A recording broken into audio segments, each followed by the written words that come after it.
नमस्कार दोस्तों, कैसे हैं आप लोग। मेरा नाम सौरभ कुमार है और मैं आप लोग को यहाँ पर एनसीईआरटी सार संग्रह क्लास 6 to 12 पढ़ा रहा हूँ। और इस किताब से हम लोग पढ़ने जा रहे हैं। आज का चैप्टर वह है सब्जेक्ट इकोनॉमिक्स और चैप्टर इसका पढ़ेंगे चैप्टर नंबर 7। तो चलिए स्टार्ट करते हैं। तो चैप्टर नंबर 7 देखिए आपके सामने आ गया, भारतीय वित्तीय बाजार, इंडियन फाइनेंशियल मार्केट के बारे में आज पढ़ेंगे। ठीक है, तो भारतीय वित्तीय बाजार, इंडियन फाइनेंशियल मार्केट के बारे में आज पढ़ेंगे। ठीक है, तो लगभग 2 पेज का ये है। तो हम ऐसी संस्थागत व्यवस्था जिसमें क्रेता एवं विक्रेता नियमित रूप से वित्त का विनिमय एक्सचेंज ऑफ फाइनेंस करते हैं, वित्तीय बाजार फाइनेंशियल मार्केट कहलाती है। तो ऐसी संस्थागत व्यवस्था जिसमें क्रेता एवं विक्रेता नियमित रूप से वित्त का विनिमय एक्सचेंज ऑफ फाइनेंस करते हैं, वित्तीय बाजार फाइनेंशियल मार्केट कहलाती है। इसके अंतर्गत मुद्रा बाजार, पूंजी बाजार, वायदा बाजार तथा विदेशी विनिमय बाजार इत्यादि आते हैं। तो ऐसी संस्थागत व्यवस्था जिसमें क्रेता एवं विक्रेता नियमित रूप से वित्त का विनिमय एक्सचेंज ऑफ फाइनेंस करते हैं, वित्तीय बाजार फाइनेंशियल मार्केट कहलाती है। और इसके अंतर्गत मुद्रा बाजार, पूंजी बाजार, वायदा बाजार तथा विदेशी विनिमय बाजार इत्यादि आते हैं। ठीक है, मुद्रा बाजार से लिए जाने वाले ऋणों की परिपक्वता अवधि कितनी होती है। तो मुद्रा बाजार से लिए जाने वाले ऋणों की परिपक्वता अवधि कितनी होती है। अल्पकालिक होती है, 1 वर्ष से कम अवधि की। ठीक है, विश्व में कॉल मनी मार्केट का सबसे बड़ा केंद्र किस बाजार को माना जाता है। तो विश्व में कॉल मनी मार्केट का सबसे बड़ा केंद्र किस बाजार को माना जाता है। तो लंदन मनी मार्केट को माना जाता है। ठीक है, औद्योगिक प्रतिभूतियां, औद्योगिक प्रतिभूतियां इंडस्ट्रियल सिक्योरिटीज के अंतर्गत किसे शामिल किया जाता है। तो शेयर और डिवेंचर को शामिल किया जाता है। सर्वप्रथम किस एक्सचेंज ने विदेशी मुद्रा का वायदा कारोबार शुरू किया था। तो सर्वप्रथम किस एक्सचेंज ने विदेशी मुद्रा का वायदा कारोबार शुरू किया था। तो राष्ट्रीय स्टॉक एक्सचेंज वर्ष 2008 ने किया था। पूंजी बाजार से प्राप्त ऋण कितनी अवधि के लिए होते हैं। तो पूंजी बाजार से प्राप्त ऋण दीर्घकालिक 1 वर्ष से अधिक के लिए होता है। ठीक है, वे प्रतिभूतियां जिनकी परिपक्वता अवधि 365 दिन से अधिक होती है क्या कहलाती हैं। तो वे प्रतिभूतियां जिनकी परिपक्वता अवधि 365 दिन से अधिक होती है वो बॉन्ड से बॉन्ड कहते हैं। ठीक है, प्रारंभिक सार्वजनिक प्रस्ताव आईपीओ इनिशियल पब्लिक ऑफर्स के माध्यम से इसमें सर्वाधिक पूंजी जुटाने वाली कंपनी कौन सी है। तो प्रारंभिक सार्वजनिक प्रस्ताव के माध्यम से विश्व में सर्वाधिक पूंजी जुटाने वाली कंपनी कौन सी है। तो सऊदी अरामाको है। बुलिश और बियरिश अवधारणा किससे संबंधित है। तो बुलिश और बियरिश अवधारणा किससे संबंधित है। तो शेयर बाजार से संबंधित है। एम्स्टर्डम स्टॉक एक्सचेंज विश्व का प्रथम स्टॉक एक्सचेंज था जिसकी स्थापना वर्ष 1602 में हॉलैंड वर्तमान नीदरलैंड में की गई थी। ठीक है, तो एम्स्टर्डम स्टॉक एक्सचेंज विश्व का प्रथम स्टॉक एक्सचेंज था जिसकी स्थापना 1602 हॉलैंड वर्तमान नीदरलैंड में की गई थी। ठीक है, सुपर बाजार सुपर मार्केट से क्या तात्पर्य। तो सुपर मार्केट से तात्पर्य खुदरा विक्रय संगठन। तो सुपर मार्केट से क्या मतलब होता है, इसका मतलब खुदरा विक्रय संगठन। ठीक है, रिटेल सेल ऑर्गेनाइजेशन। ठीक है, मानव पूंजी ह्यूमन कैपिटल में बढ़ता हुआ विनियोग क्या अग्रसारित करता है। तो मानव पूंजी ह्यूमन कैपिटल में बढ़ता हुआ विनियोग क्या अग्रसारित करता है।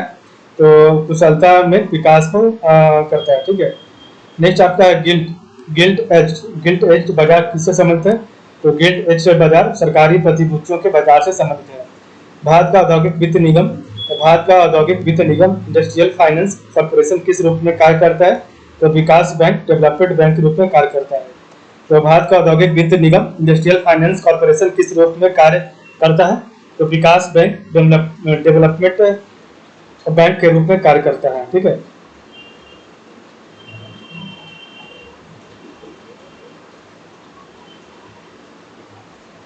बाजार अर्थव्यवस्था मार्केट इकोनॉमी का प्रबल समर्थन किसने किया था।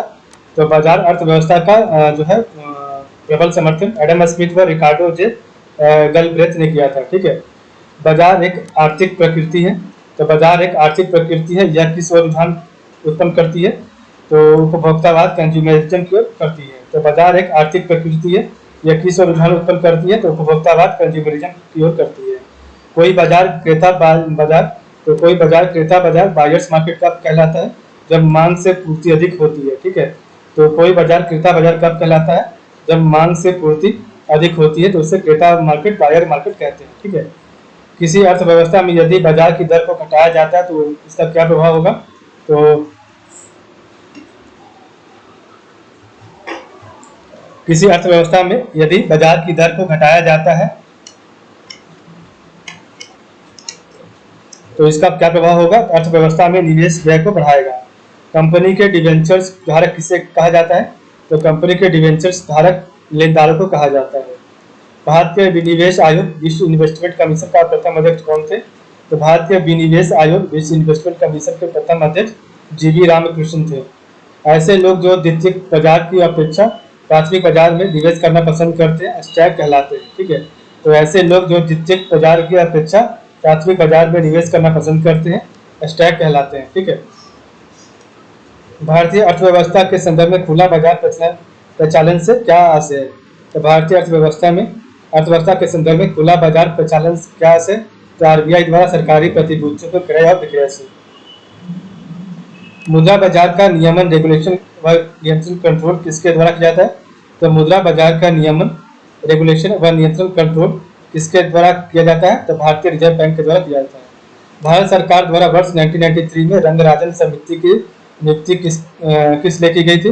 तो भारत सरकार द्वारा वर्ष 1993 में रंगराजन समिति की नियुक्ति किस लिए की गई थी? तो पूंजी विनिवेश के लिए की गई थी। S&P 500 किससे संबंधित है? तो बड़ी कंपनी के स्टॉक सूचक से संबंधित है। भारत के राष्ट्रीय शेयर बाजार नेशनल स्टॉक एक्सचेंज का मुख्यालय कहाँ स्थित है? तो मुंबई में है। S&P 500 किससे संबंधित है? तो बड़ी कंपनी के स्टॉक सूचक से।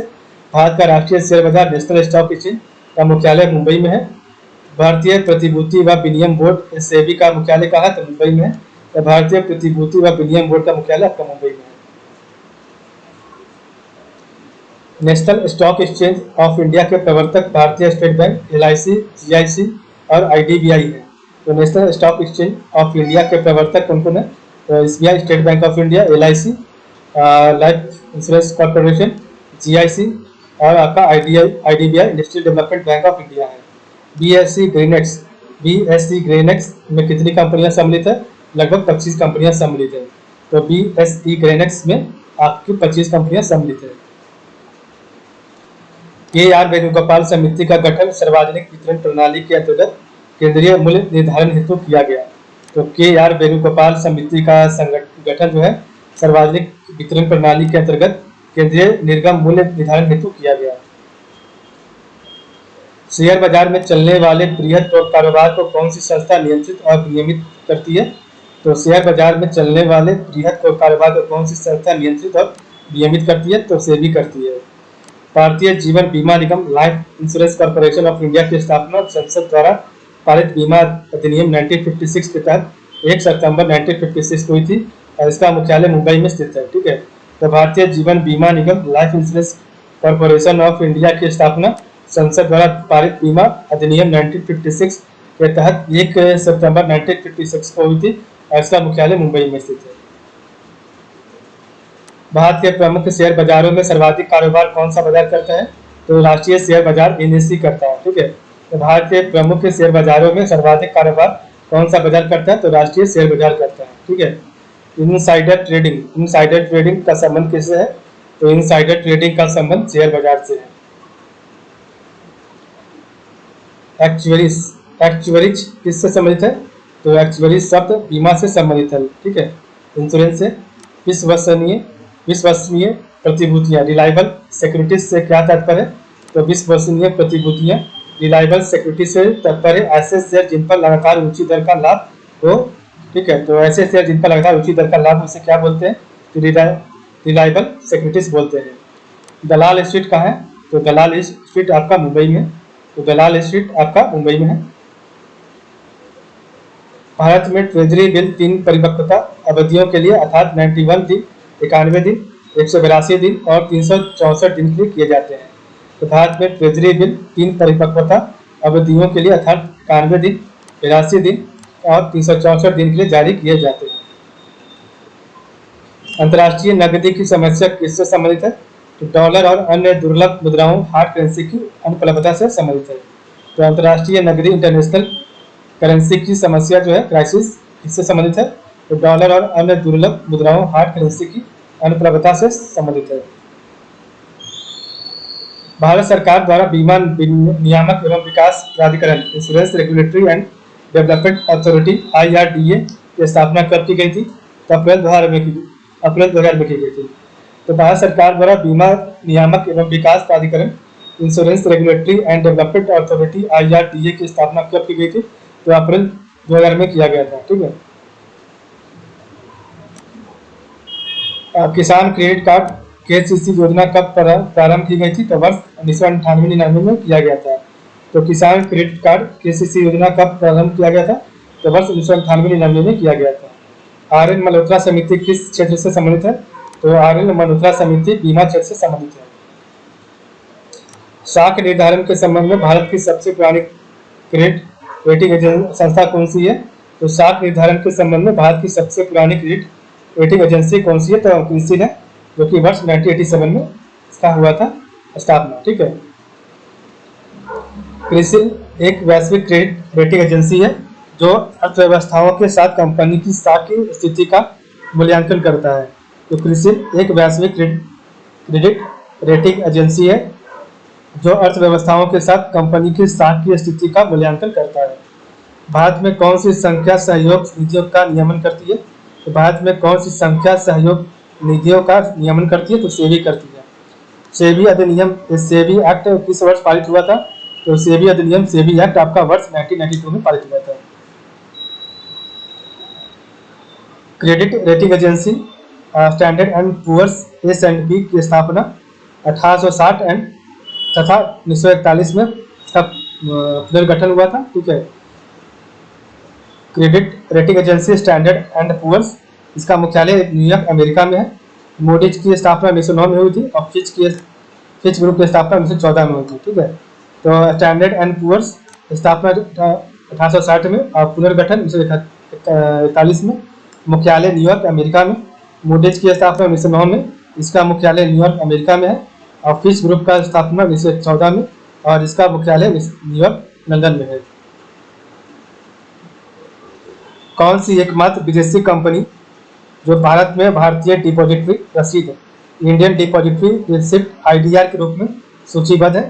तो कौन सी एकमात्र विदेशी कंपनी जो भारत में भारतीय डिपॉजिटरी रसीद इंडियन डिपॉजिटरी रिसिप्ट IDR के रूप में सूचीबद्ध है? तो स्टैंडर्ड चार्टर्ड बैंक है। बॉम्बे स्टॉक एक्सचेंज का संवेदी सूचकांक सेंसरी इंडेक्स क्या कहलाता है? तो बॉम्बे स्टॉक एक्सचेंज का संवेदी सूचकांक सेंसरी इंडेक्स आपका सेंसेक्स कहलाता है। ठीक है। लंदन मनी मार्केट द्वारा लाइबोर को कब तक समाप्त करने की घोषणा की गई? तो लंदन मनी मार्केट द्वारा लाइबोर को जो है 2021 तक समाप्त करने की घोषणा की गई। LIBOR London inter bank offer rate, LIBOR क्या आपका लंदन इंटर जो है बैंक ऑफर रेट। ठीक है।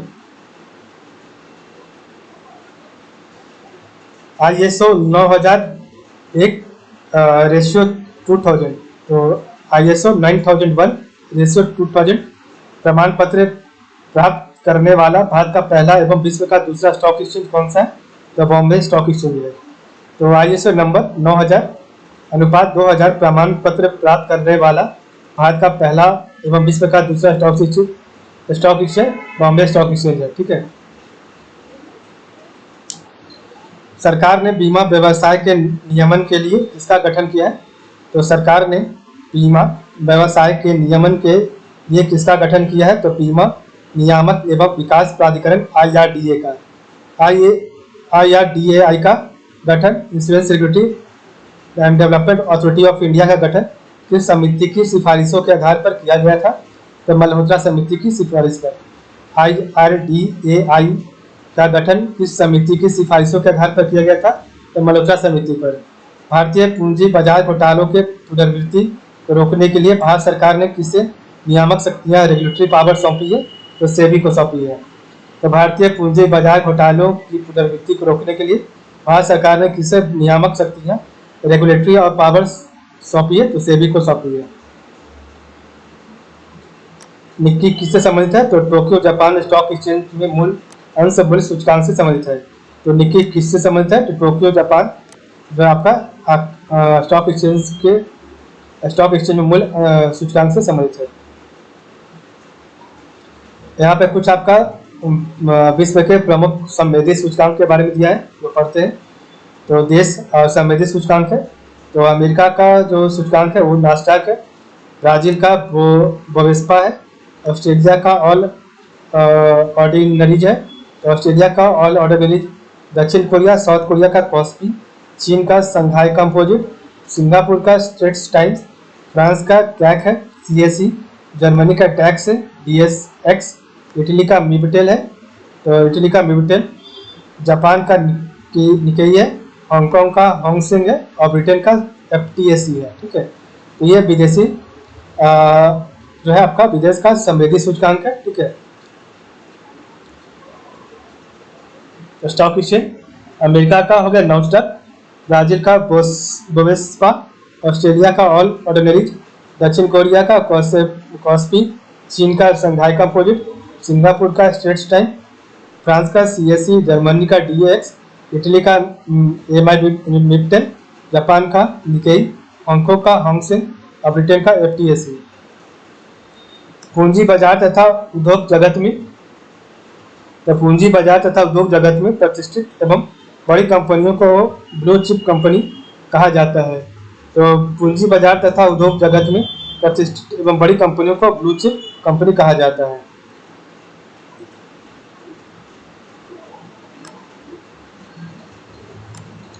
इस प्रकार हमारा चैप्टर जो है 7 कंप्लीट हो गया। तो कल हम पढ़ेंगे चैप्टर नंबर 8। तो आज के लिए बस इतना ही। आप लोग का बहुत बहुत धन्यवाद।